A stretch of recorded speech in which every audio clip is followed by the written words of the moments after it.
하나님 말씀은 마가복음 4장 14절부터 20절까지 보겠습니다. 마가복음 4장 14절부터 20절입니다. 뿌리는 자는 말씀을 뿌리는 것이라. 말씀이 길가에 뿌려졌다는 것은 이들을 가리킴이니 곧 말씀을 들었을 때 사단이 즉시 와서 그들에게 뿌려진 말씀을 빼앗는 것이요. 또 이와 같이 돌밭에 뿌려졌다는 것은 이들을 가리킴이니 곧 말씀을 들을 때 즉시 기쁨으로 받으나 그 속에 뿌리가 없어 잠깐 견디다가 말씀으로 인하여 환난이나 박해가 일어나는 때에는 곧 넘어지는 자요. 또 어떤 이는 가시떨기에 뿌려진 자니 이들은 말씀을 듣기는 하되 세상의 염려와 재물의 유혹과 기타 욕심이 들어와 말씀을 막아 결실하지 못하게 되는 자요. 좋은 땅에 뿌려졌다는 것은 곧 말씀을 듣고 받아 30배나 60배나 100배의 결실을 하는 자니라. 아멘. 오늘은 우리가 금식으로 드리는 기도, 우리가 금식 기도에 대한 부분을 살펴가려고 합니다. 그래서 오늘 읽었던 이 말씀은 예수님께서 씨 뿌리는 자의 비유를 하고 있는 그 비유에 해석을 해주시는 겁니다. 그래서 농부가 씨를 뿌렸는데 어떤 씨는 길가에, 어떤 씨는 돌밭에, 어떤 씨는 가시떨기 밭에, 어떤 씨는 좋은 밭에 떨어졌다. 그래서 이렇게 뿌려진 그 씨가 이제 좋은 밭이 열매를 맺었다. 그래서 이제 예수님이 제자들과 함께 있었을 때 그 의미가 뭔가에 대해서 설명해 주고 있는 겁니다. 우리는 이 비유를 통해서 두 가지를 알 수 있습니다. 하나는 뭐냐면 씨를 뿌리는 자의 목적과 그 목적을 성취하지 못하게 만드는 게 뭔가를 우리는 볼 수 있습니다. 그래서 씨를 뿌리는 자의 목적은 뭡니까? 열매를 맺는 게 씨를 뿌리는 자의 목적입니다. 그럼 씨를 뿌리는 자의 목적을 성취하지 못하도록 가로막고 있는 게 세 가지가 있습니다. 첫째가 사단이고, 둘째가 환난과 핍박이고, 셋째가 세상의 염려와 재물의 유혹과 그 다음에 기타 욕심. 여기 세상의 염려와 재물의 유혹과 기타 욕심이라고 되어 있는데 마태복음, 마가복음, 누가복음에 똑같은 이 예수님의 비유가 기록되어 있는데 근데 마태복음에는 이 기타 욕심이라는 단어가 없습니다. 누가복음에는 기타 욕심이라는 단어를 뭐라고 써있냐면 일락이라고 되어 있습니다. 일락이 뭐냐면 매일매일 누리는 기쁨입니다. 내가 기뻐하는 것, 내가 즐겨하는 것, 내가 원하는 것, 그거를 일락이라고 표현했습니다. 그래서 여기 이 세 가지 요소가 씨를 뿌리는 자가 뿌리는 목적을 성취하지 못하도록 가로막고 있는 강력한 요소다라고 얘기합니다. 그리고 좋은 땅에 뿌려진 씨는 열매를 맺었다. 우리가 오해하는 게 있습니다. 좋은 땅은 요즘 이렇게 스마트팜처럼 그냥 이렇게 깨끗한 곳에서 정말 이렇게 환경 좋은 곳에 심겨진 그런 걸 얘기하고 있지 않습니다. 좋은 땅에도 여전히 환난과 핍박이 있고요. 좋은 땅에도 세상의 염려와 재물의 유혹과 온갖 욕심이 다 들어옵니다. 근데 그들이 좋은 땅이 되고 있는 그 중요한 요소가 있다는 겁니다. 우리가 그거를 좀 살피는 시간이 아니기 때문에 근데 여기에서 우리가 봐야 될 게 뭐냐면 이 안에서 좋은 열매를 맺을 수 있는 중요한 요소 중에 하나가 우리가 금식이라는 것을 우리가 살펴볼 수가 있습니다. 그래서 웨슬리 듀얼이라는 분이 기도로 세계로 움직이라는 책이 있어요. 제가 중보기도의 책을 참 많이 읽습니다. 우리 오이코스 리더들이 책 한 권씩을 택해가지고 1년에 3차례씩 책을 토론하는 시간들을 읽고 그 읽은 내용을 얘기하는 시간을 갖는데 지금 2차 했고 올해 12월 달에 3차 할 겁니다. 그래서 책을 이제 구입해가지고 다 도서관에 비치해 놓습니다. 그래서 그런 책들을 제가 읽고 있는데 굉장히 유익하고 도움이 됩니다. 제가 기도에 대해서 더 깊은 부분들을 더 살펴갈 수 있는데 웨슬리 듀얼이라는 사람이 기도로 세계로 움직이라는 책이 있는데 이 책은 여러분 꼭 한번 읽어보시기를 이렇게 권해드립니다. 이때 이분이 하는 얘기가 뭐냐면 오늘까지 교회가 금식에 대해서 침묵하고 있는 이유가 뭐냐? 사단은 도대체 오늘날 많은 교회 지도자가 금식에 대해서 침묵하도록 성공했던 이유가 뭐냐? 그렇게 얘기하고 있습니다. 그러면서 성경에는 금식이 굉장히 중요한 비중을 차지하고 있습니다. 여러분 금식은 나중에 이제 제가 다음 주에 금식의 의미를 보겠지만 단순히 밥을 안 먹는 걸 얘기하고 있지 않습니다. 하루 한 끼 아니면 두 끼 아니면 하루 이틀 일주일 40일 밥을 안 먹는 거 또는 여러분 금식 저도 금식을 해봤거든요. 최고로 많이 금식했던 게 7일 금식했습니다. 신학교 다니면서. 근데 제가 금식했던 건 뭐냐? 금식을 위한 금식이었어요. 그리고 제가 예수님께 왔을 때 제가 금식을 했던 이유 중에 하나가 뭐냐면, 제가 결혼이 잘 안 됐지 않습니까? 그래서 제가 힘들어하고 있을 때 담임 목사님이 전사 너무 힘들어하는 거 보이니까 그냥 기도원 좀 다녀와라. 그래가지고 기도원 가기 싫은데 갔다 오라고 해서 가게 됐어요. 내가 그때 제가 하나님 앞에 금식하기를 결단했습니다. 근데 제가 왜 금식하기를 결단했냐? 그렇게 밥을 굶고 하나님 앞에 예배를 드리고 그 남아있는 시간에 기도를 구해서 기도하게 되면, 그 밥을 굶고 기도하고 있는 나를 하나님은 좀 더 봐주겠지.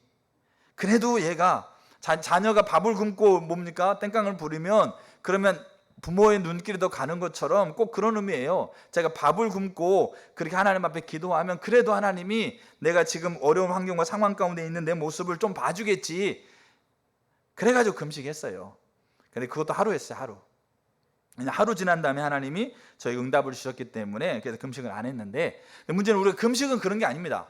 그러니까 밥을 뭐 이렇게 한 끼 뭐 이렇게 아니면 뭐 하루 아니면 3일, 일주일, 40일 그렇게 뭐 밥을 굶고 그렇게 하나님 앞에 기도하는 거, 그것만이 금식이 아닙니다.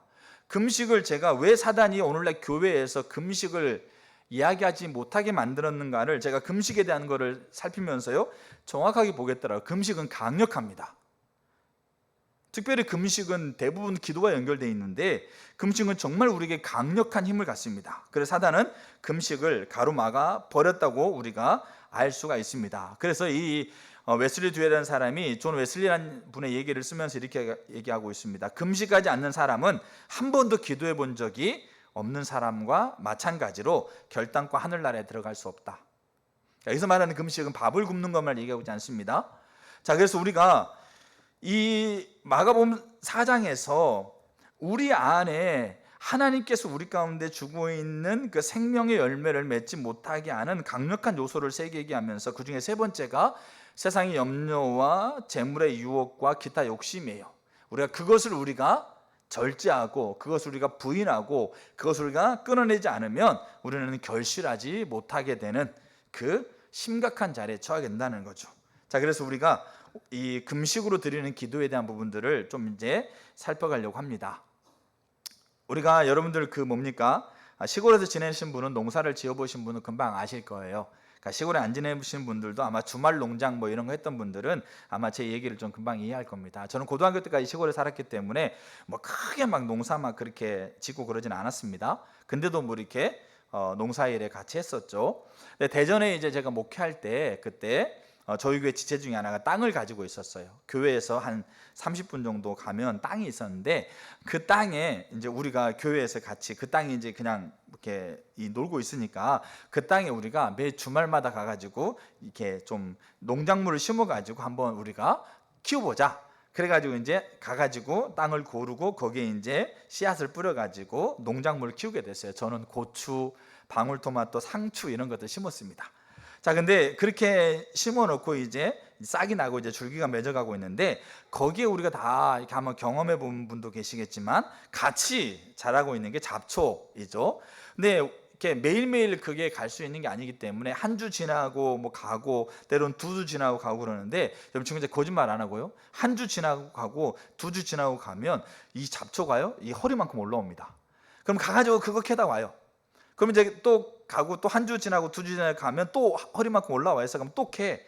그러다 보니까 어떨 때는 한 달 뒤에 가. 그러면 잡초가 막 가슴까지 올라와 있어. 그러면 그걸 막 낫으로 베고 막 그렇게 하고 있는데, 그렇게 하다 보니까 이 잡초가 이 식물을 덮어가지고 그 열매도 이렇게 막 크게 자라지 않아요. 근데 점점 가다 보면 또 잡초가 있고 그걸 제거하는 게 힘들다 보니까 그 다음에 가는 수가 점점 작아져.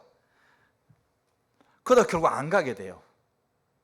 그래서 고추 몇 개 따먹고 방울토마토를 먹지도 못하고 이미 상추는 다 죽어버렸고, 그렇게 했는데 나중에 뭐 어떻게 하는지 아세요? 1년 지났을 때 포크레인 가지고 갈아 퍼버렸어요.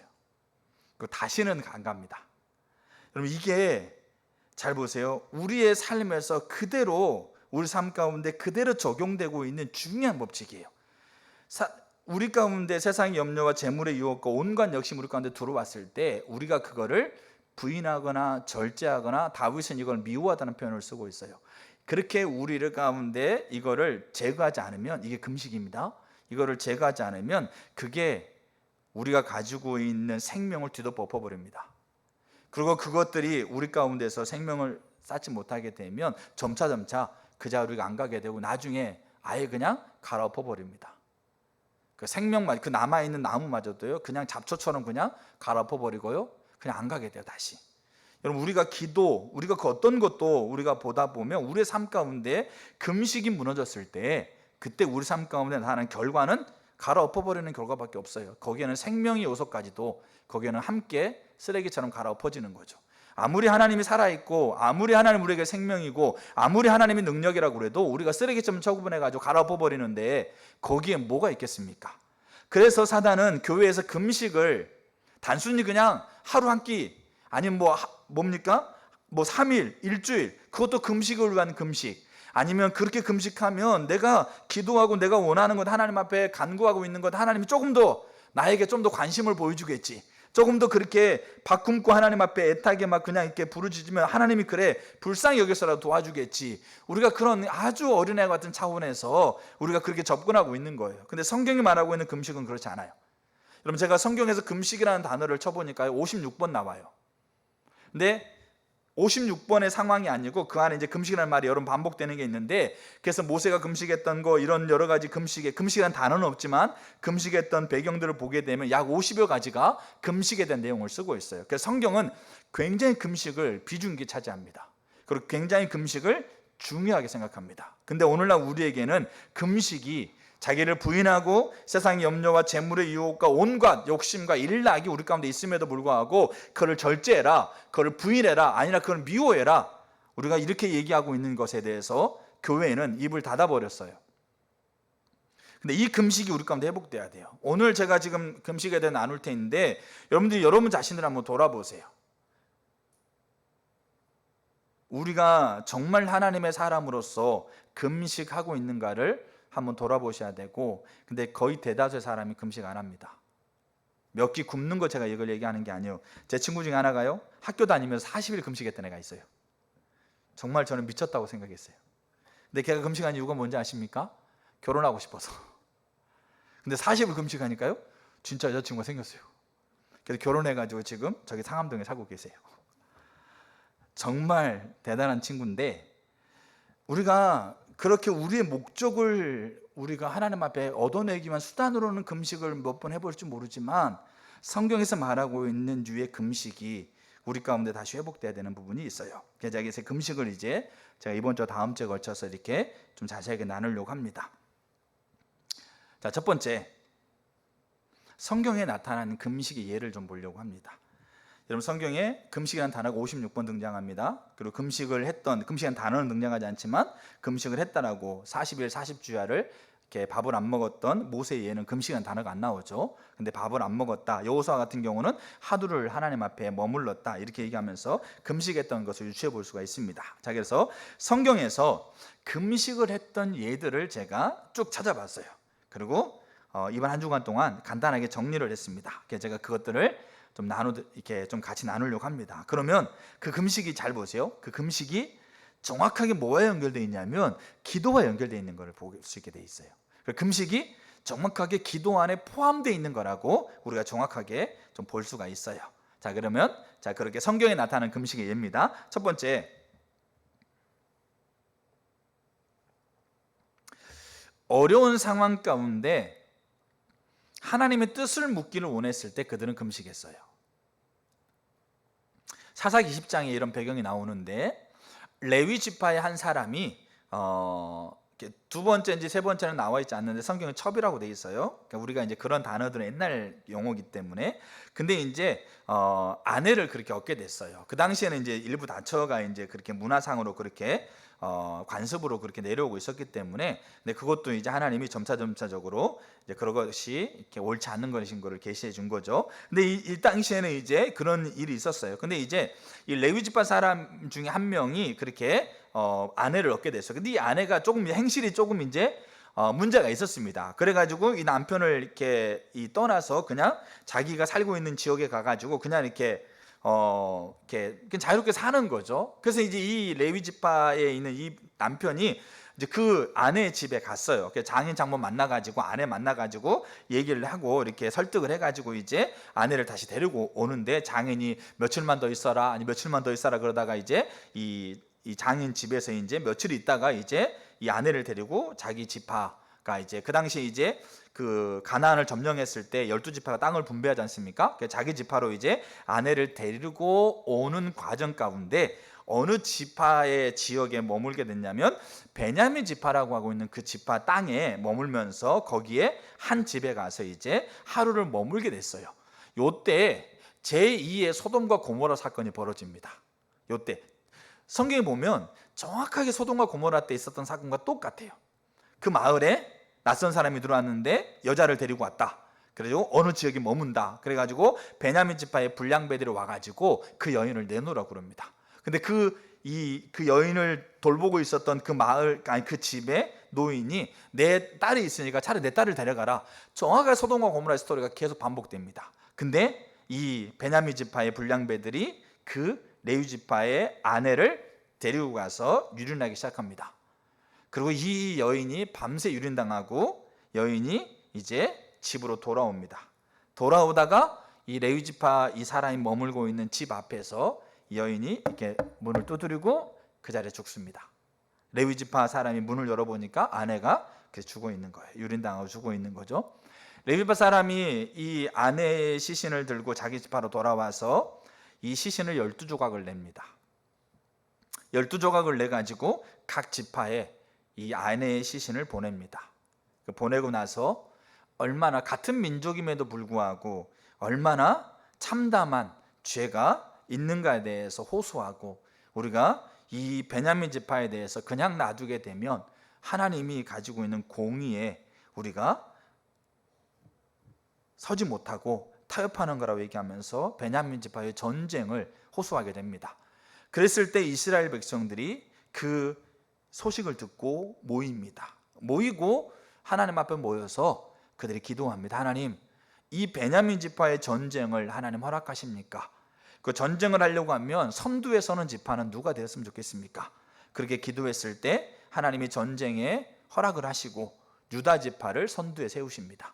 그 유다 지파를 선두로 이스라엘 11지파가 이제 모아서 베냐민 지파를 쳐들어갔죠. 자, 이 전쟁에 승리했을까요? 패했을까요? 사사기 10장을 보게 되면 이 전쟁에 패합니다. 하나님의 뜻을 묻고 하나님의 선두로 세운 지파를 세워서 하나님 앞에 참담한 죄를 지었던 베냐민 지파를 같은 민족임에도 불구하고 하나님의 공의를 선포하면서 가고 있는 그 전쟁에 비참하게 패합니다. 그리고 그들이 다시 모입니다. 이스라엘 백성 다시 모여서 그들이 하나님 앞에 다시 묻습니다. 하나님, 이 전쟁을 하나님께서 허락하십니까? 라고 묻습니다. 이때 그들이 금식합니다. 그래, 금식하면서 하나님 앞에 하나님의 뜻을 묻습니다. 그때 하나님이 다시 이스라엘 백성들로 하여금 베냐민 지파와 전쟁을 허락하시죠. 그리고 이들이 베냐민 지파의 전쟁에서 베냐민 지파를 완전하게 무너뜨립니다. 그리고 하나님의 공의를 세우죠. 어려운 상황 가운데서 하나님의 뜻을 묻기를 원했을 때 이들은 금식했습니다. 두 번째, 성경에 나타나는 금식의 두 번째 예는 우상을 섬기는 죄를 회개하고 하나님만을 섬기기로 결단할 때 여러분 그들은 금식했습니다. 이 대표적인 예가 사무엘하 7장에 나와 있는 미스바 성회입니다.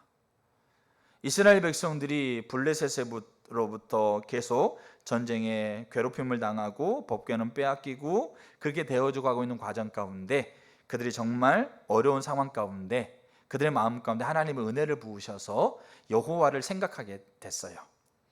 우리 민족을, 우리나라를 돕고 계시는 하나님과 그 하나님의 위대한 손길을 기억하게 되고 그 하나님을 사모하게 됐어요.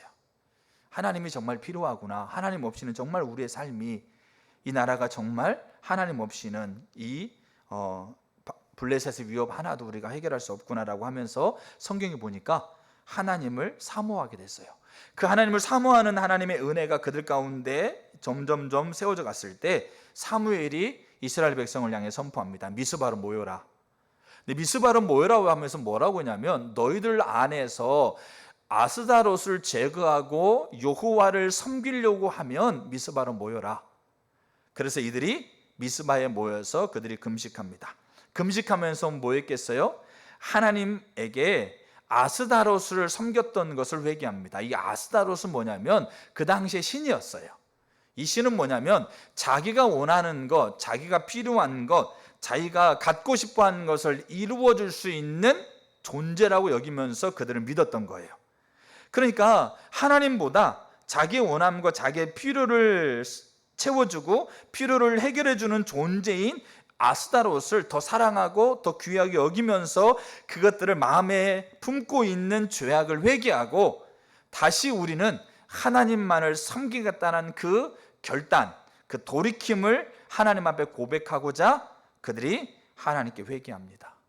그리고 그 회개하고 하나님을 섬기고자 하는 결단으로 그들은 하나님 앞에 미스바에 모여서 금식하죠. 또 하나 이 금식의 이의 금식의 예가 뭐냐면 느헤미야 9장 1절입니다. 그러니까 느헤미야서는 하나님이 느헤미야를 통해서 이스라엘의 무너진 성벽을 52일 만에 완공하는 놀라운 사건을 일으킵니다. 근데 느헤미야서는 성벽 완공을 목적으로 하고 있는 책이 아닙니다. 성벽 완공은 7장에서 끝납니다. 근데 느헤미야는 13장까지가 이루어지고 있거든요. 그러고 나서 성벽을 완공하고 난 다음에 학사 에스라를 통해서 하나님의 말씀을 선포하죠. 하나님 말씀을 선포하면서 이스라엘이 하나님 앞에 회개하죠. 잘 봐야 될 게 뭐냐면 이스라엘의 성벽이 무너짐을 통해서, 예루살렘 성벽이 무너짐을 통해서 이스라엘이 그 주변에 있는 이방 나라와 교류를 하기 시작했어요. 그러니까 이방 여인들과 결혼하게 되어지고 이방에 뭡니까 가지고 있는 제품들을 이스라엘에 가져와서 팔기도 하고. 근데 그러면 뭐 교류하고 뭐 다른 나라 사람과 결혼하는 게 문제냐? 여러분 그걸 얘기하고 있는 게 아니에요. 지금 느헤미야서에는 뭘 얘기하고 하냐면 이방 나라와 교류하는 걸 통해서 이방이 가지고 있는 하나님을 알지 못하고 하나님을 무시하고 철저하게 하나님을 멸시하고 자기가 원하는 대로 자기가 기뻐하는 대로 자기 목적대로 살아가고 있는 그들의 가치관이 그대로 이스라엘 민족으로 유입된 거예요. 이스라엘은 하나님 나라, 하나님이 주인되고 하나님이 주권을 가지고 움직이는 그 왕 대신 하나님의 나라에 속해 있는 자인데, 그 하나님 나라 왕됨에 속해 있는 민족이 아니라 그 이스라엘이 가지고 있는 그 가치관이 아니라 그 이방 나라 가지고 있는 내가 왕이 되어지고 내가 내 상황을 주도해 가려고 하고 있는 그 가치관이 유입된 거라는 거죠. 그래서 그 유입된 결과 이스라엘의 민족적인 정체성이 무너졌어요. 오늘날 우리가 세상의 가치관이 교회에 들어와서 교회가 하나님 백성이라고 있는 가치관이 무너진 것과 똑같아요.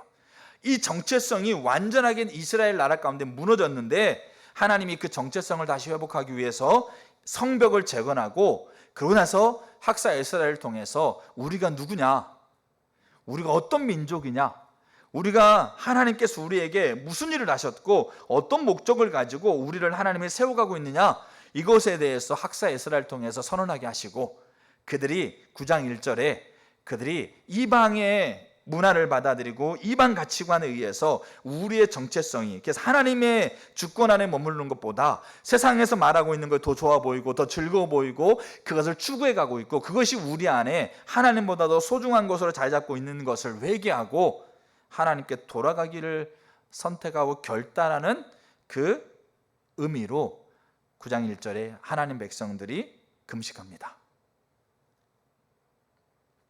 요엘서 2장에도 메뚜기 황충이 이스라엘 전역에 와가지고 이스라엘의 이 뭡니까 채소와 그 식량을 다 먹어버렸어요. 그 재난 때문에 그가 황폐해졌을 때 이스라엘 백성들이 그들이 하나님을 섬기지 않고 마찬가지로 그들의 정체성이 무너져 있던 것, 우상을 섬기는 죄를 회개하고 하나님께 돌아가기를 결단함으로 그들이 금식하게 됩니다. 이게 또 하나의 금식의 예입니다. 그 다음에 세 번째 그들이 하나님 앞에 금식했던, 성경에 금식했던 예는 뭐냐면 하나님을 향해서 간절한 간청을 드릴 때 여러분 그들은 금식하며 나갔습니다. 출애굽기 34장을 보게 되면 모세가 두 차례에 걸쳐서 40주 40야를 금식하거든요. 근데 여러분 우리가 잘 봐야 될 게 뭐냐면 하나님이 모세를 시내산을 불렀어요. 시내산에서 40일 동안 그가 있으면서 금식했는데 그때 하나님이 돌판을 가지고 하나님이 계명을 써줬어요. 우리가 그건 뭡니까? 십계명이죠. 네, 그 시내산에서 하나님의 계명을 이렇게 십계명을 써주고 그 시내산에서 이제 하나님이 이스라엘 백성들에게 선포할 계명을 모세를 통해서 주신 거죠. 그러면서 하나님이 모세에게 뭐라고 얘기하냐면, 이스라엘 백성이 지금 산 밑에서 이스라엘 백성이 금송아지를 우상으로 섬기고 하나님인 것처럼 그렇게 선포하며 그 안에서 예배를 드리고 우상을 향해서 예배를 드리고 그 안에서 뭡니까? 춤을 추면서 음란한 행위를 하고 있는 것에 대해서 하나님 모세에 가르쳐주고 내가 이스라엘 백성을 진멸하겠다고 얘기합니다. 그때 모세가 이스라엘 백성들의 죄악을 대신해서 하나님 앞에 서죠. 하나님이 진멸하는 걸 돌이키시고 하나님 임재를 거두셨다고 했던 것을 돌이키셔서 이제 하나님께서 다시 이스라엘 백성을 회복하겠다고 하고 있는 그 응답을 받고 모세가 40이 지난 다음에 내려옵니다. 산에 내려와서 이스라엘 백성들의 모습을 보니까 산 위에서 하나님 앞에 죄를 용서해 달라고 그렇게 하나님 앞에 기도했던 모세가 가지고 있었던 생각과는 비교할 수 없을 정도로 이스라엘이 타락한 거였어요. 모세가요, 화가 나가지고 돌판을 던져버립니다. 하나님이 주셨던 이 소중한 계명을 쓰고 있는, 모든 계명의 집약체인 10계명을 쓰고 있는 돌판을 가지고 내려왔는데 하나님이 다 죄 용서, 하나님의 임재를 다시 회복하겠다는 언약을, 약속을 다시 회복해서 이스라엘로 내려왔는데 금송아지 앞에서 예배를 드리고 제물을 바치고 춤을 추고 놀고 먹고 음란한 행위를 벌이고 있는 그것을 보니까 자기가 생각했던 것과 비교할 수 없을 정도로 이들이 타락한 거죠. 그래서 모세가 십계명판을 던져버립니다. 그리고 하나님을 경외하는 자를 나오라고 그래서 레위지파 나오죠. 레위지파가 모세가 그렇게 얘기합니다. 너희가 다니면서 이스라엘 진영 다니면서 다 죽여라. 그런데 가장 가까운 사람부터 죽여라. 자녀, 형제, 부모, 친구. 그래서 레위인들이 진영에 들어가서요 3천이 죽습니다. 그렇게 하나님 앞에 정결하게 하나님 앞에 대가를 지불하고 있었을 때 하나님이 모세에게 다시 얘기하죠. 네가 내가 썼던 돌판과 똑같은 돌판들을 가지고 내게 다시 올라와라. 그래서 모세가 2차로 시내산에 올라가는 겁니다. 그리고 그 올라가서 34장을 보니까 40주 40야를 금식합니다. 이때 모세가 하나님 앞에 뭐 했겠어요? 율법은, 잘 보세요. 율법은 하나님이 이스라엘 백성들과 계약을 체결하셨어요. 정말로 아무것도 없고 정말로 어떻게 보면 쓸모없이 애굽이라는 나라에 평생 동안 노예 생활하면서 그렇게 살아갈 수밖에 없는 처지, 400년 이상을 노예 생활했잖아요. 그 처지에 빠져 있는 그 이스라엘을 하나님이 건지셔서 시내산에서 출애굽기 19장에 하나님이 언약을 체결하셨어요. 온 세계가 다 내 건데 온 세계의 여러 민족 중에 너희 민족을 내가 특별히 너희 민족을 선택했다. 그 너희 민족을 제사장 나라로 삼겠다. 온 열방을 내게로 이끌어오는 이 거룩한 가치의 자리에 내가 너희를 세우겠다라고 언약을 체결하셨어요. 그리고 이 언약을 하나님께서 체결하시면서 이 언약을 성취해 가고 있는 규범으로, 알겠죠? 이 기준으로서, 그래서 이들이 언약 안에 있으면, 이 규례와 규칙, 계명 안에 있으면, 그러니까 우리가 율법주의적인 가치관으로 우리가 계명 지키니까 그걸 근거해서 가는 게 아니고 하나님이 세워놓으신 이 언약을 성취해 가고 있는 그 의도로 하나님이 이들에게 기준을 주신 거죠. 그럼 이 기준을 안에 이스라엘이 머물면 하나님은 이들이 아무리 어렵고 아무리 가지고 있는 게 없어도 하나님이 세워놓으신 제사장 나라 삼고 열방을 하나님께로 돌이키는 이 놀라운 일을 하나님이 이들과 함께 하겠다는 언약을 지키겠다는 얘기예요. 그런 의미로 하나님이 모세를 통해서 시내산에서 1차 하나님이 부르셨을 때 십계명을 비롯해서 언약을 주신 거예요. 근데 내려와서 모세가 그 십계명 돌판을 깨트려 버리고 다시 하나님이 뭐라고 그럽니까? 언약에서 벗어나 있는 이스라엘 백성들에게 다시 하나님이 언약을 주시기 위해서 모세에게 올라오게 하신 거죠. 근데 모세는 그때 40주 40야를 하나님 앞에 금식하면서 간절히 간청했겠죠. 하나님, 이 언약을 다시, 그러니까 1차 때 하나님께 주었던 언약을 다시 써달라는 얘기가 아니에요. 하나님, 이 언약을 파괴해버린 이스라엘 백성들에게 하나님 다시 언약을 다시 회복해 주세요라고 하나님 앞에 간절히 간청함으로 그가 40주 40야를 금식하면서 보낸 거예요. 사무엘하 12장에 다윗이 밧세바를 범하죠. 근데 범하고 나서 그가 다 그냥 아무것도 없는 것처럼 그렇게 지내려고 했었는데 바세바가 임신을 하게 되죠. 그 다윗이 임신한 때를 생각해가지고 그 남편 바세바의 남편 우리아는 전쟁터에 나가 있지 않습니까? 그 전쟁터에 나가 있는 우리아를 불렀어요. 얼추 그래서 뭘 맞추려고 한 거죠? 아이가 태어나는 시간을 맞추려고 한 거죠. 10달 동안 그냥 뭐 한두 달 더 뭐 이렇게 빨리 태어나고 늦게 태어나니까 얼추 시간 맞춰가지고 우리아의 아내인 것처럼 우리아의 아들인 것 딸인 것처럼 자녀인 것처럼 그렇게 계략을 꾸몄는데 우리아가 바세바랑 같이 집안에 머물고 있지 않는 거예요. 그냥 궁 안에서 텐트 치고 자고 있는 거죠. 그래서 다윗이 우리아를 죽입니다. 우리아를 죽이도록 명령을 내리게 되죠. 그리고 우리아가 죽었다는 소식을 듣고 바세바를 아내로 취하게 되죠. 하나님이 그렇게 얘기합니다. 바세바를 통해 태어난 아들을 내가 죽이겠다. 그래서 바세바를 통해서 태어난 솔로몬의 형이죠. 어떻게 보면 그 아들이 태어났을 때 다윗이 하나님 앞에 금식하며 간청합니다. 이 아들을 우리의 죄악 가운데 출생했다 하더라도 소중한 아들을 하나님이 죽이신다고 말씀하셨는데 불쌍히 여겨셔서 이 아들 살려달라고 그렇게 금식합니다. 근데 이 아들을 하나님이 결국 하늘로 데려가시죠. 그리고 금식하고 있었을 때 아들이 죽어가는 걸 바라보면서 금식하고 있었을 때 아들이 죽고 난 다음에 신하들이 그렇게 얘기합니다. 아들이 죽으려고 하고 있을 때 금식했는데 아들이 죽었다는 소식을 들으면 얼마나 충격을 받을까 싶어가지고 쉬쉬하고 있었는데 결국 이렇게 그거를 알리지 못하는 알릴 수밖에 없는 상황 가운데서 그 다윗에게 알리죠. 그 다윗이 그때요 금식을 멈추고 먹기를 시작합니다. 그 신하들이 이상하게 생각해요. 아들이 죽어갈 때는 금식하더니 아들이 죽으니까 다시 먹는다 보면서. 근데 이거는 뭡니까? 여러분, 이 아이가 뭔 죄가 있겠어요?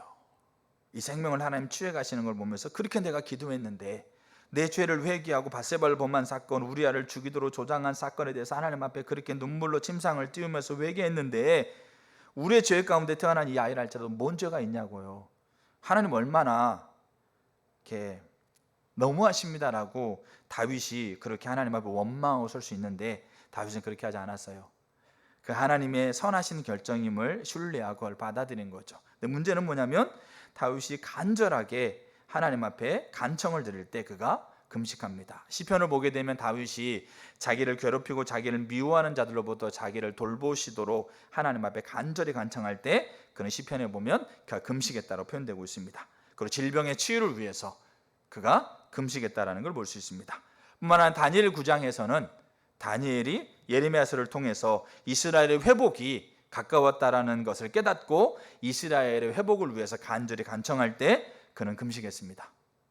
그리고 성경에 누가복음 2장에는 안나라는 여인이 하나님께서 그 나라에 메시아를 보내겠다라고 하고 있는 그 메시아의 오심을 간절히 간청하면서 그가 금식하면서 성전에 머뭅니다. 이게 그들이 금식했던 예 중에 하나입니다. 하나님을 향해서 간절히 간청할 때 그들은 금식을 했습니다. 또 그들이 금식했던 성경에 나와 있는 금식의 예 중에 하나가 뭐냐면 국가적인 재난 상황에서 국가적인 어려운 상황에서 그들이 금식합니다. 여러분 이 국가적인 재난 상황은 단순히 뭐 재정적으로 아니면 사회적으로 뭔가 좀 문제가 있다 이거를 의미하는 게 아닙니다. 이 국가적인 재난 상황은 뭐냐면 특별히 역대 20장에 이 예가 나오는데 여호사밧 유다 왕이 되었을 때 그때 모압, 암몬 이 마온 연합군이 이 유다를 쳐들어옵니다. 그랬을 때 이 전쟁을 앞두고 이 여호사밧 왕이 온 국민을 향해서 금식을 선포합니다. 사실상 성경에서요 왕이 금식을 온 백성의 금식을 선포한 거는 이게 첫 번째 예입니다. 그리고 그 이후에도 없어요.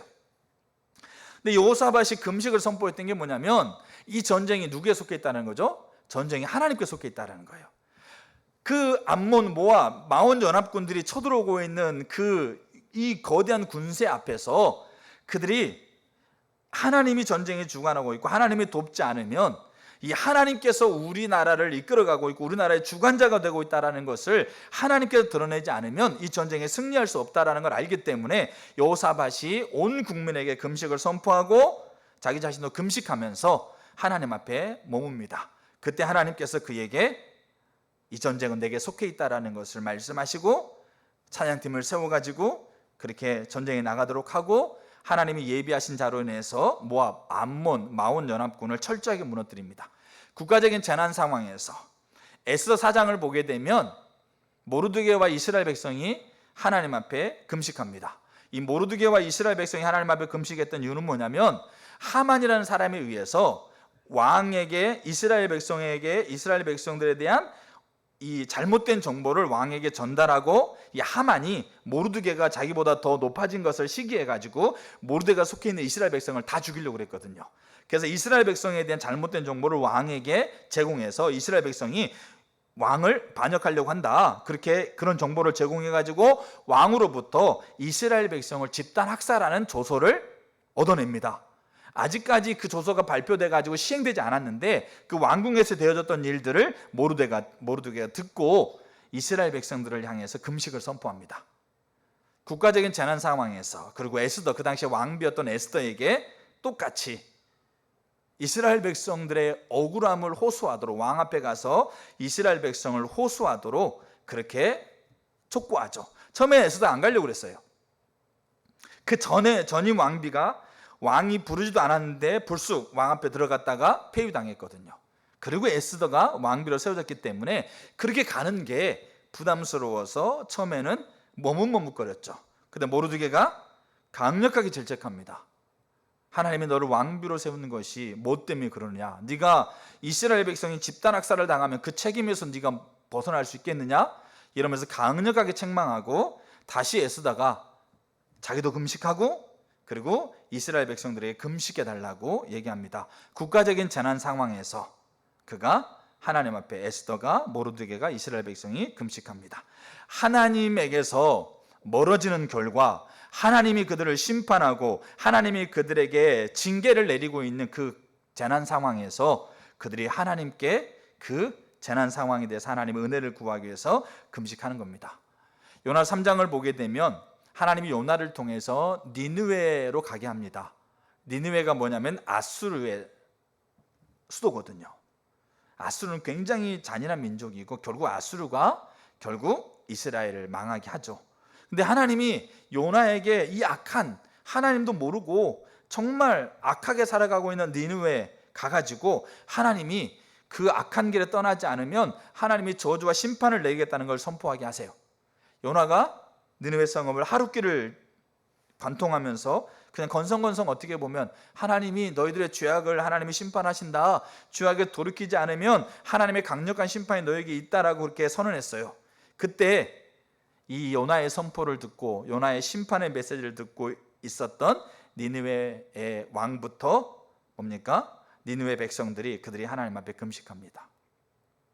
이게 국가적인 재난 상황에서 그들이 금식했던 예입니다. 또 성경에서 또 금식했던 예는 뭐냐면, 하나님과 하나님의 이름과 하나님의 목적이 멸시당하고 있는 상황에서 애통함으로 그들이 하나님 앞에 설 때 그들이 금식했습니다. 이게 느헤미야 1장에 나옵니다. 느헤미야가 하나냐라는 동생에게 자기 나라의 소식을 들었는데, 이 자기 나라가 하나님과 하나님의 목적과 하나님의 의도를 멸시하고 있음을 통해서 내려진 결과라는 것을 보면서, 우리 백성이 얼마나 하나님을 멸시하고 있는지, 하나님의 이름을 무시하고 있는지, 그것에 대한 애통으로 하나님 앞에 통곡하고 있는 것이 금식이었습니다. 그리고 또 하나가 뭐냐면, 그들이 사람이 죽었을 때 그들이 금식하는 행위를 했었습니다. 특별히 다윗이 사울과 요나단이 죽었을 때, 그때 나라의 7일 금식을, 다윗이 7일 동안 금식하면서 시체를 장사하고 금식하고, 그리고 이스라엘 백성들과 함께 금식하며 애곡합니다.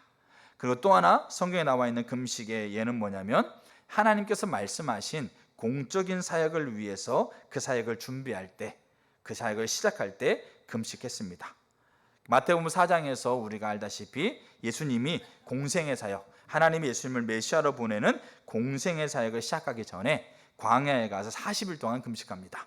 사단이 와가지고 세 가지 시험을 하게 되는 거죠. 그렇게 금식했고, 그리고 사도행 13장에 바울과 바나바를 하나님께서 이방 선교로 보냅니다.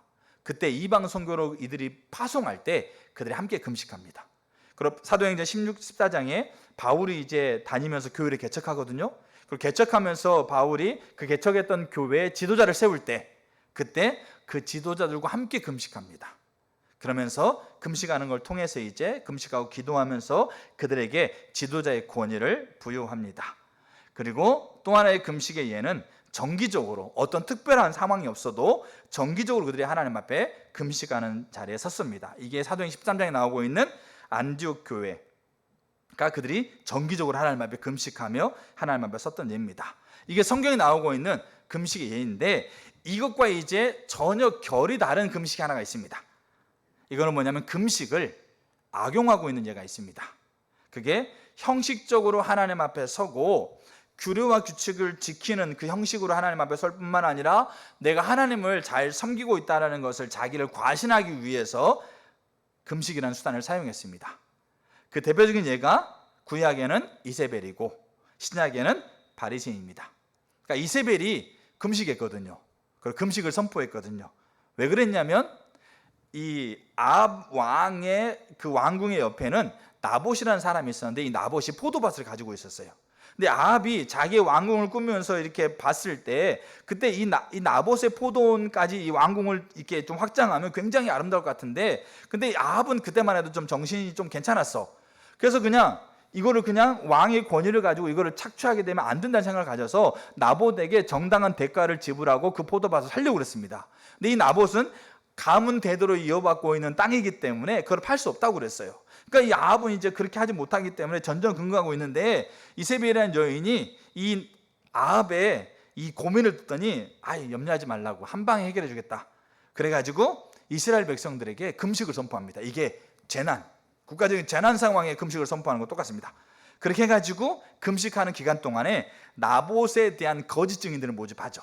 나봇이 하나님의 계명을 어겼고 하나님을 멸시했고 이런 거짓 증언들을 모집해가지고 증언하게 해가지고 나봇을 죽여버립니다. 그리고 합법적으로 이 나봇의 포도원을 아합이 차지하도록 만들죠. 그게 금식을 악용하는 거죠.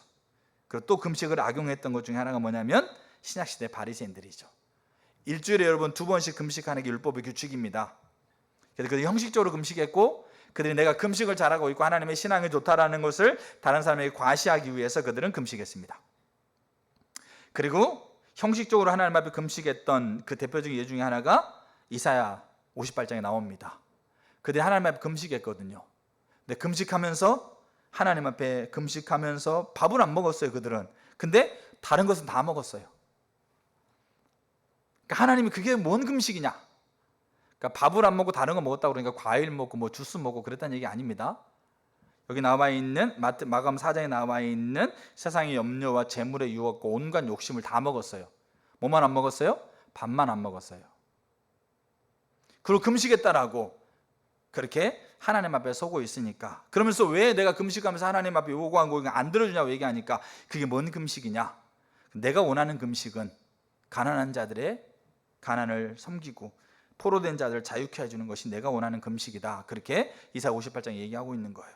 그러니까 성경에서는 금식에 대해서 굉장히 큰 비중을 차지하고 있고 금식이 굉장히 중요한 역할을 차지하고 있음과 아울러서 성경을 따라가는 자들은 기독교 역사 가운데 그들은 금식을 했다는 얘기예요.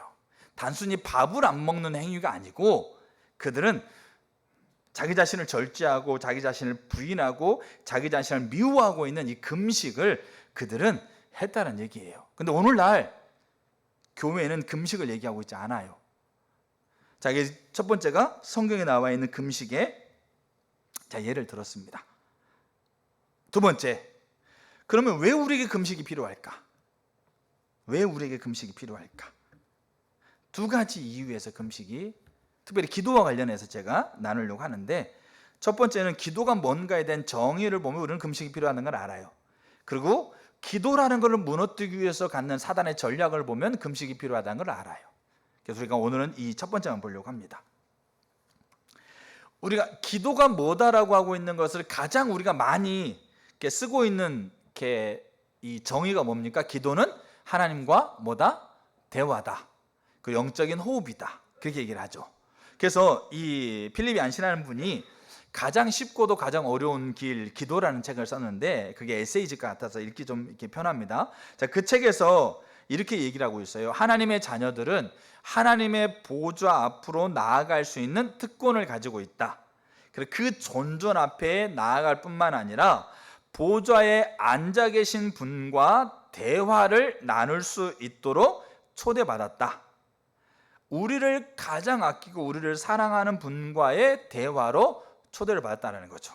근데 잘 보세요. 자, 기도는 우리가 아셔야 될 게 뭐냐면 기도는 하나님과의 친밀한 대화이자 하나님의 나라에 동역하는 가장 강력한 수단입니다. 그렇기 때문에 금식이 필요합니다. 그렇기 때문에 금식이 같이 수반돼야 됩니다. 자, 기도가 뭐라고요?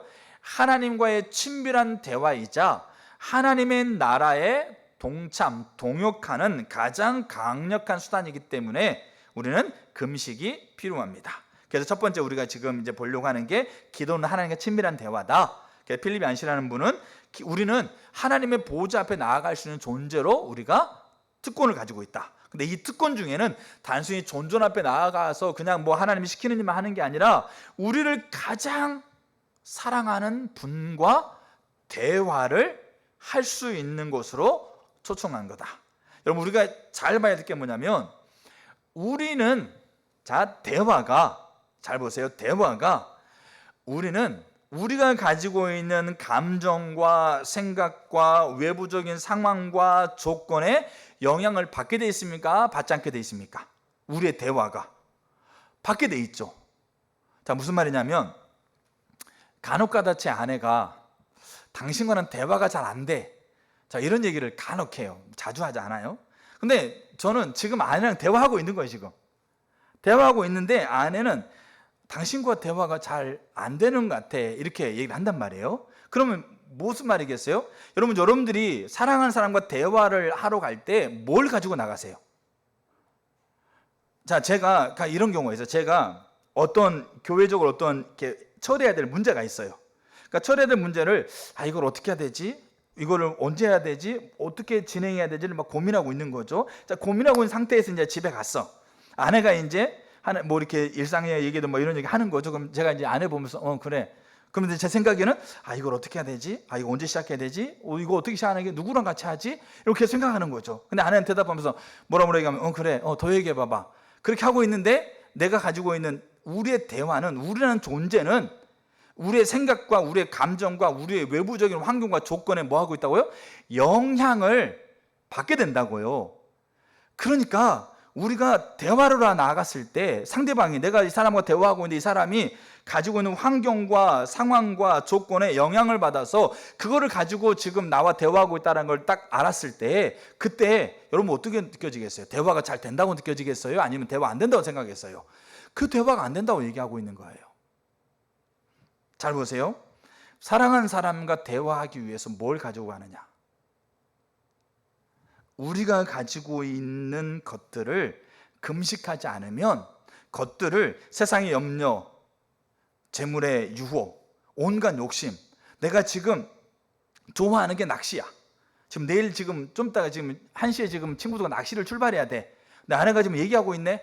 지금 시간을 보는데 지금 12시 30분이야. 얘기하고 있으면 그래, 그렇게 얘기하고 있는데 나는 지금 뭡니까? 좀 있으면 차 타고 가야 돼. 그게 대화입니까? 우리가 가지고 있는 삶의 문제들, 삶의 환경들을 절제하고 부인하고 미워하지 않으면 대화 안 되는 거예요. 특별히 하나님과의 대화에서. 우리가 이 내면 세계의 질서와 영적 성장이라는 책이 있어요. 이 고든 맥도날드라는 분이 썼는데 이분이 뭐라고 표현하냐면 우리가 하나님과 대화하는 장소를 정원이라고 표현합니다. 가든. 그러니까 대한민국은 이 정원 문화가 아니에요. 우리는 뭐 지금 한평 살기도 어려운데 이렇게 사는데 뭐 정원까지 뭐 시골에 있을 때 뭐 정원이야 해봤자 뭐 그냥 일하는 데지, 그냥 뭐 외국 사람처럼 이렇게 가든에서 사람 초청해가지고 거기서 막 고기 구워 먹고 서로 대화하고 이런 분위기는 아닌 거죠. 근데 외국에는 그런 이제 문화가 있는 거죠. 그렇기 때문에 이 내면 세계 질서와 영적 성장하는 책에서 우리의 영혼의 중심부, 하나님과 대화할 수 있는 장소를 가든이라고 표현해요. 정원이라고 표현합니다. 자, 이 정원을 뭐라고 얘기하냐면 정원인데, 이 정원은 하나님이 오셔서 자신을 나타내시고 지혜를 주시고 칭찬도 하시고 꾸짖기도 하시고 격려도 하시고 방향을 제시하고 인도해 주는 곳이다. 그러니까 무슨 말이겠어요? 이 정원은 나와 하나님이 깊은 대화를 나눌 수 있는 곳이다. 하나님이 내게 오셔서 그렇게 하나님과 대화할 수 있는 곳이다. 자, 그래서 이 정원이 잘 가꾸어진 것이라면 이 정원은 굉장히 혼돈이 없고 아주 고요한 장소가 된다는 거죠. 여러분, 그래서 이 정원이 섬세한 곳이기 때문에 잘 가꾸지 않으면 어느새 잡초로 뒤덮인다는 거죠. 그리고 중요한 얘기가 있어요. 하나님은 난잡하고 어지러워진 정원을 거닐지 않습니다. 세상의 염려와 재물의 유혹과 온갖 욕심이 가득 있는 상태에서 우리가 기도했을 때 그게 정원인데 그 쓰레기가 가득하고 난잡한 곳에 하나님은 거닐지 않는다는 거죠. 그래서 정원사는 땅을 갈고 잡초를 뽑아내고 정원을 꾸밀 계획을 세우고 씨를 뿌리고 물을 주고 그를 관리하면서 그 정원을 만들어가는 거예요. 왜요? 이 정원이 하나님이 오셔서 깊은 대화의 자리가 되니까. 그래서 여러분 보세요. 이 정원을 가꾸는 것을 잘 이해하지 못하게 되면 그것들을 방해하는 소음이 얼마나 무서운가를 잘 아는 사람이 별로 없다라는 거죠. 하나님을 대적하는 사단은 우리의 매 순간 매 순간을 예수님 비유처럼 세상의 염려와 재물의 유혹과 기타 욕심의 그 소음에 뒤덮으려고 한다는 거죠. 왜냐하면 그게 소음이 방치되면 그 정원이 난잡해지거든요. 정원이 지저분해지거든요. 온갖 쓰레기로 가득 차거든요. 그렇게 해서 내가 하나님 앞에 기도하러 나간다 한들 내가 사람과의 관계에서 내 대화를 듣고 있는 저 사람이 내 대화에 집중하지 않고 딴 생각하고 있고 딴 거 목적하고 있고 내가 좀 있으면 가야 되는데 이거 언제 끄냐 이렇게 하고 있는 것만 봐도 당신하고는 대화할 수가 없어. 대화 자체가 안 되는 사람이야. 그렇게 하면서 마음을 닫아버리는데 기도는 뭐라고요? 하나님과의 깊은 대화. 여러분 기도는 독백이 아니잖아요. 또 영적인 호흡이라고 그러니까 자 보세요. 이것만 계속 하고 있어. 그럼 또 아니면 이것만 계속 하고 있어. 죽어요. 드러내시고 그 다음에 내뱉고 드러내시고 이것들이 그래서 기도를 그렇게 표현하고 있는 거라는 거죠. 근데 기도는 장소가 아니에요. 광야에 있을 때든 침상에 누워 있을 때든 아니면 친구들과 얘기할 때든 우리는 그 정원을 우리는 하나님과 깊은 대화를 나눌 수 있는 정원으로 갖고 있다는 얘기죠. 왜냐하면 기도가 대화니까. 근데 이 정원이 세상의 염려와 재물의 유혹과 기타 욕심과 일락으로 그렇게 채워졌을 때 그것들을 미워하고 끊어내고 뭡니까? 절제하지 않으면 대화 자체가 안 되는 거예요. 그래서 뭐가 필요하다? 금식이 필요한 거죠. 두 번째, 여러분 기도는 하나님 나라에 동역하는 가장 강력한 수단입니다. 여러분 우리가 기도를 오해하고 있는 게 있어요. 그게 뭐냐면 가끔 지체들이 그러니까 우리 매주 우리가 헌금했을 때 그 헌금하면 재정부가 다 정리합니다. 그래서 저에게 이제 이 결과 보고서를 이렇게 줘요. 매주마다. 그럼 제가 이제 헌금하는 거 뭐 재정 다 보죠. 그리고 그냥 개수하지 않는 봉투를 줄 때가 있어요. 그 봉투에는 뭐가 적혀있냐면 누구누구에게 전해주세요. 뭐 이렇게 적혀질 때가 있어요. 그 중에 어떤 분은 또 저에게 전해달라고 하는 분도 있어요. 자, 여러분 잘 보세요. 우리 기도를 어떻게 생각하냐면 우리가 하나님이 어떤 지체가 경제적인 어려움이 있다는 소식을 들었어. 그럼 우리는 그 소식을 듣고 하나님이 경제적 어려움을 하나님께서 은혜로 하나님께서 해결해 주도록 우리가 기도해. 자, 기도하면서 우리 어떻게 생각하냐면 대다수의 사람들이 이렇게 생각해요. 어떻게 생각하냐? 우리는 여기 있고 기도하는 나는 여기 있고 그 다음에 어려움 당하는 곳은 여기야. 근데 하나님이 어려움 당하는 곳에 임하셔서 그 어려움을 해결해 주도록 우리는 그렇게 기도를 생각해요. 근데 하나님이 어느 날 기도하고 있는 나에게 어떤 지체가 어려움을 위해서 기도했어요. 그럼 기도하고 있는 나에게 네가 가서 네가 가지고 있는 적금 있지? 그거 적금 깨갖고 그 지체 도와줘라. 그렇게 얘기할 수 있을까 없을까요? 있다라는 거죠. 근데 그 얘기 들으면 우리가 멘붕이 온다는 얘기예요. 헉 한다는 얘기예요. 우리가 필리핀이건 중국이건 터키건 케냐건 캄보디아건 인도네시아건 우리가 선교지에서 사역하고 있는 그 선교지를 위해서 그곳의 소식을 듣고 그것을 위해서 기도하고 있었을 때 우리는 그렇게 생각해요. 우리는 여기 있고 하나님께서 그곳에 가서 그 일을 이루시기를 우리가 기도한다고요. 하나님은 어느 날 네가 가라. 어느 날 네가 가지고 있는 헌금을, 네가 가지고 있는 물질을 하나님께서 어느 날 보내라. 자, 관계가 안 좋아. 이 사람하고 관계가 안 좋아. 하나님이 그 사람을 축복하고 그 사람을 하나님께서 돌이키게 달라고 기도해. 근데 하나님이 우리에게 뭐라고 하는 거죠? 네가 가서 용서를 구하고 네가 가서 내가 나를 축복해라고. 관계가 안 좋아져서 얼굴만 쳐다보면 그냥 뭡니까? 무시하고 나를 힘들게 하고 있는 자한테 내가 우리가 기도한다니까요? 그러면서 하나님이 그 사람을 해결해 주도록, 그 사람을 도와주도록 누군가를 보내셔서 뭔 일을 하더라도 그 사람에게 그걸 해결해 주도록 기도한다고요. 근데 하나님 오늘날 우리에게 네가 가서 용서를 구하고 하나님 당신을 사랑한다, 당신을 축복한다고 가서 얘기해라. 여러분 그럼 뭐합니까? 헉 하는 거죠. 그리고 그 다음부터 그 기도 안 해요.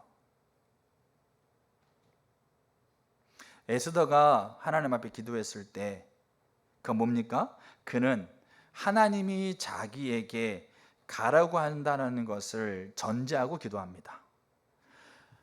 기도는, 잘 보세요. 기도는 하나님 나라에 동역하는, 그 하나님이 이루어가고 있는 그 나라에 함께하는 가장 강력한 수단이에요. 근데 우리가 그 나라와 동떨어진 자리에서 그냥 내가 그냥 안락하고, 알겠죠? 그런 자리에서 하나님 앞에 그 기도해서 누군가를 통해서 뭐 그 일이 이루어지도록 기도하고 하는 게 아니고, 기도는, 내가 하고 있는 기도는 그 자리에 내가 함께 있으면서 그 일이 이루어지도록 하는 게 기도예요. 그러니까 내가 드리고 있는 기도에 하나님이 언제든지 나에게 오셔서 나를 파트너 삼으셔서 나를 통해서 하나님께서 그 일을 하시겠다라고 말씀하고 있는 것을 전제하고 하는 기도란 얘기예요. 그래서 이 필립이 안신하는 분이 하나님이 세상을 창조했는데 그 세상을 창조할 때 하나님이 주권자이시기 때문에, 잘 보세요 여러분, 잘 봐야 될 게 뭐냐면 하나님이 주권자이기 때문에, 여러분 우리가 애들한테 깨끗하게 손 씻으라고 얘기하는 게 왜 그렇습니까? 손 안 씻고 밥을 먹으면 병균이 들어간다고 그러는 거죠. 아니, 하나님이 세상을 완전하게 만드셨고 깨끗하게 만들면 손 안 씻어도 깨끗해야죠. 하나님 생육하고 번성하라고 그랬어요. 그럼 생육과로 번성하라고 하는 게 하나님 뜻이면 우리가 아내와 잠자리를 가지 않아도 애가 낳으면 돼요. 근데 우리는 왜 그 일을 해야 되는 겁니까? 우리가 양식을 먹지 않아도, 음식을 먹지 않아도 그냥 영양분이 생겨가지고 우리가 건강하게 하나님이 그렇게 생육과가 번성하게 하니까 공부하지 않아도 지식이 쌓이면 된다는 얘기예요. 근데 하나님은 세상을 창조하시고 세상을 통치하실 때 하나님은 다른 방식으로 세상을 통치하기를 결정하신 거예요. 그 방식이 뭡니까? 그 방식이 파트너를 세우신 거죠. 그래서 하나님은 그 시대마다 하나님이 인간에게 파트너로 인간을 부르셨어요. 그래서 모세, 아담, 아브라함, 다윗이 이 하나님의 파트너였어요. 근데 그들이 하나님 파트너를 서기에는 크고 작은 실망을 하나님께 안겨드렸습니다. 네, 그럼에도 불구하고 하나님은 끝까지 이 인간과 동역하는 것을 포기하지 않고 계속 가고 계시는 거죠. 근데 그 중에 가장 강력한 수단이 기도라는 거예요. 잘 보세요. 근데 우리가 그렇게 하나님 앞에 기도했는데, 하나님 우리에게 물질의 필요를 위해서 기도했을 때 하나님이 우리가 다음 세대를 섬기기 위해서 기도해요. 하나님 다음 세대가 세워져야 돼요. 우리 자녀들이 세워져야 돼요. 하나님 우리 자녀들이 예배자로 세워져야 돼요. 하나님 우리 자녀들이 하나님 만나야 돼요. 하나님 우리 자녀들이 하나님의 가치관을 배워야 돼요. 하나님 우리 자녀들이 하나님을 선택할 수 있도록 우리가 하나님 앞에 우리 자녀를 세워야 돼요. 그래 기도해요. 하나님 학교를 세우고 성교관을 세우고, 하나님이 뭡니까? 애들한테 교육할 수 있는 구조를 갖춰가고, 그렇게 하면서 네가 가지고 있는 물질을 헌금해라. 여러분 그렇게 안 하실 것 같으세요? 그렇게 할 가능성이 없다고 생각하세요? 여러분 그게 기도가 아니에요. 내가 있는 자리에 나는 그대로 있고 누군가는 그 안에 가서 일하기를 그렇게, 나도 기도했어, 나도 그렇게 기도로 동참했어. 물론 여러분 기도 그렇게 안 하는 사람도 있어요. 근데 기도는 그게 아니에요. 강력한 수단은 기도라는 것뿐만 아니라 그 자리에 내가 가 있어서 하나님이 때론 나를 통해서도 하나님이 내가 가지고 있는 연약한 부분을 가지고서라도 하나님이 그 일을 성취하시는 분이기 때문에 주님의 손에 들려지는 물고기 2마리와 버릇 5개, 주님의 손에 들려지는 우리 작은 헌신, 이런 것들을 통해서 하나님 위대한 일을 이루시기 때문에 강력한 겁니다. 우리는 그렇게 생각하지 않아요. 하나님 우리한테 그 얘기하면 그 다음 헉 한다는 얘기예요. 그리고 그 다음부터 그 기도 잘 안 해요.